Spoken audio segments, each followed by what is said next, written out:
Merry Christmas, Happy Holidays, Happy December 22nd, and welcome to your horror advent calendar. Yesterday we had a very adult Christmas party with Eyes Wide Shut, so let's see if we're a little more family friendly today.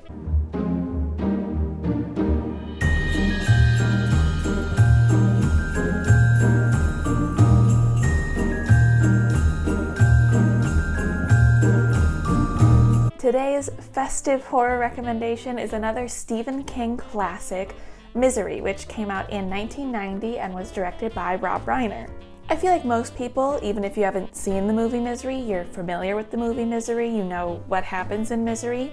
But just in case, let's turn to Letterboxd and read that summary. Paul Sheldon used to write for a living, now he's writing to stay alive. Novelist Paul Sheldon crashes his car on a snowy Colorado road.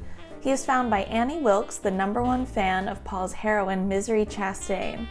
Annie is also somewhat unstable, and Paul finds himself crippled, drugged, and at her mercy. We all know Misery. We all love Misery. It's about an author who crashes his car and is then held hostage by his #1 fan. And it's just stunning. Misery, again, is a film that perhaps predictably has very good reviews.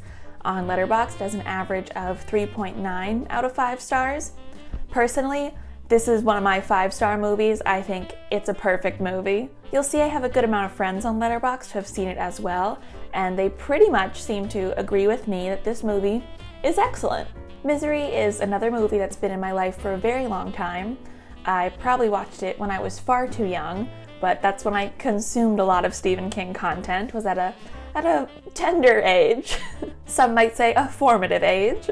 I love Misery. If you're familiar, you may know the hobbling scene, which was a scene that was a very memorable experience for me in elementary school. Probably one of the first times I've been deeply afraid by a movie. So that's just a pleasant memory for me. As has been well established already, I love Stephen King. I'm a big fan of all Stephen King things. Misery in particular is known to be a really personal story for Stephen King in the way not only that he's a writer and he has some rabid fans, but he's also talked about how Annie is a manifestation of his addiction, which he was struggling with a lot at the time of writing this novel. And I think that personal element really shines through the writing and just makes this all that more of an effective story.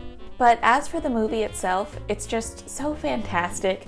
It's such a tight movie, there's not a single wasted moment and everything has a purpose. And it just really puts you in that place. It just feels so claustrophobic and oppressive and frightening. Because again, like I talked about with the movie Frozen, it's one of those situations where you're like, I don't know how to get out of this. You're there with 2 broken legs, stuck in this snowed-in cabin where you don't even really know where you are.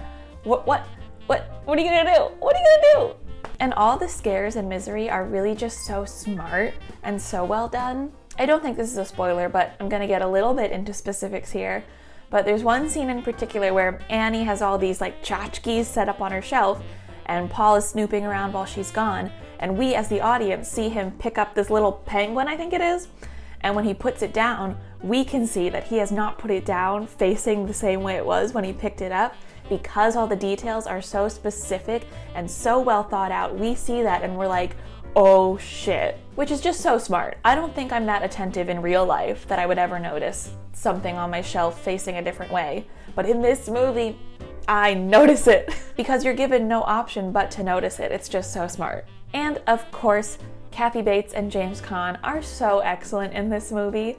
They are just a thrill to watch on screen together. And the way Kathy Bates plays Annie is just perfection. We know this. She won an Oscar for this, which is just so cool. I love when horror movies get even noticed at the Oscars, let alone have someone win for a horror movie. But it's so well deserved. She plays Annie in such a way where there's no disdain for her, which I feel like may be a really hard thing to do when you're playing a character like that. But it's just done with so much care, and I've been saying this a lot throughout this video, but so much specificity that it's just enchanting to watch. And James Caan is delightful too. So we've reached the point where I talk about things I don't like about the movie.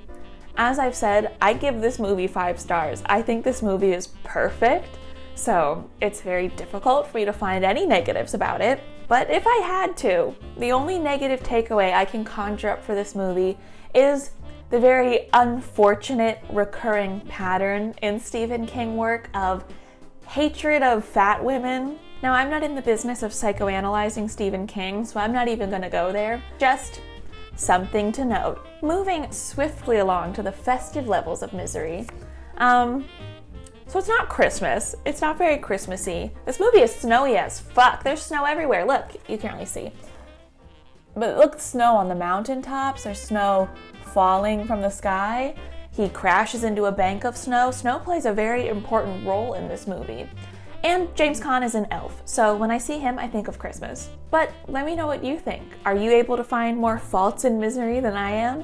Or is it in your canon of Christmas movies every year? Merry Christmas, Happy Holidays, and I will see you tomorrow.